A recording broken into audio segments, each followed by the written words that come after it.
I What was stands doing out? a commercial for Skoda. I think it's a car in England.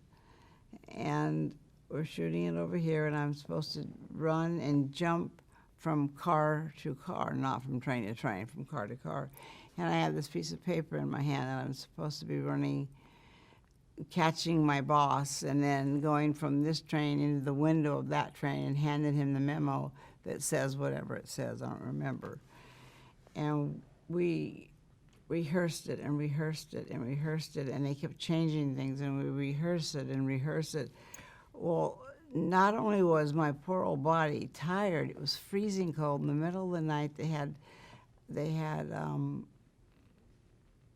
wind, you know, and the water and the wind, and so the last take, they moved me from one side of the train to this side of the train, and things were different over here. And I mean, I looked, thought everything was fine, and I haunched down to go, and then I went up and I couldn't get my heel out of something. But they were continuing on what they're taught to do, and that's take me all the way over to the next train. And I got slammed against it. So I got injured. Yeah, yep, I did. I got taken by the ambulance to the hospital. But that's the first and the last, and better be my last.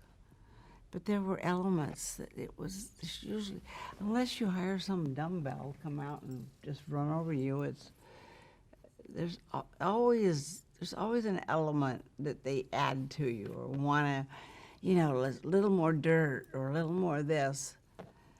Nobody does it meanfully. We all talk it over. We all think we can do it. I mean, I want the shot as good as you want the shot. So I know there are people that do dumb things, but for my case, they were usually those kinds of accidents. Do you feel like you have the power to say no when you don't think something's safe or an added element is going to put you more at risk? Mm-hmm. Absolutely. Yeah.